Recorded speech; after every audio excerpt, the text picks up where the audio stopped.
দর্শক, মুন্সিগঞ্জের হাম পরিস্থিতির খবর জেনে আসবো। আমাদের সঙ্গে যুক্ত হচ্ছেন সহকর্মী শুভ ঘোষ।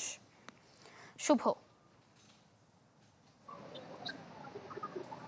দেখুন, আসলে মুন্সিগঞ্জে কিন্তু হামের সংক্রমণ বাড়ছে।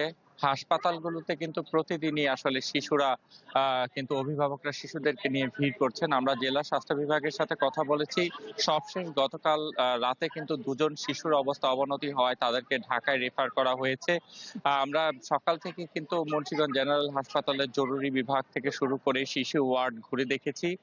সেখানে কিন্তু হামের সংক্রমণ নিয়ে প্রতিদিন যেমন শিশুরা ভিড় করছে, তার সাথে উদ্বেগজনকভাবে ডেঙ্গু আক্রান্তরাও কিন্তু এখানে আসছে। তবে জেলা স্বাস্থ্য বিভাগ কিন্তু বলছে যে আসলে হাসপাতালে কিন্তু আসলে হামের সংক্রমণ বৃদ্ধি পাওয়ার কারণে কিন্তু আইসোলেশন কক্ষ ও বিশেষ বেড প্রস্তুত রাখা হয়েছে। এছাড়া হামের উপসর্গ নিয়ে কিন্তু প্রতিদিনই নতুন নতুন রোগী আসছে বলে কিন্তু তারা বলছে। এমন পরিস্থিতিতে কিন্তু অভিভাবকদের মধ্যে উদ্বেগ দেখা দিলেও চিকিৎসকরা কিন্তু বলছে আতঙ্কিত না হয়ে শিশুদেরকে টিকাদান নিশ্চিত করার পরামর্শ কিন্তু তারা দিচ্ছেন। তবে জ্বর, কাশি কিংবা শরীরে লালচে বা ফুসকুড়ি দেখা গেলে দ্রুত চিকিৎসকের শরণাপন্ন হওয়ার একটি তাগিদ কিন্তু তারা দিচ্ছেন।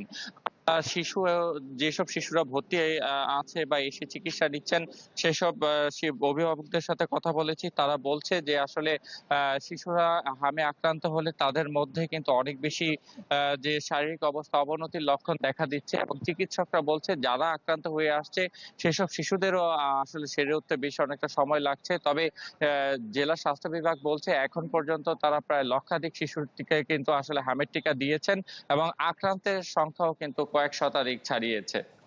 শুভ, ধন্যবাদ আপনাকে। দর্শক, হামের খবর জানছিলাম। আমি ভরসা রাখি হিরন স্মার্ট ওয়াটার পিউরিফায়ারে।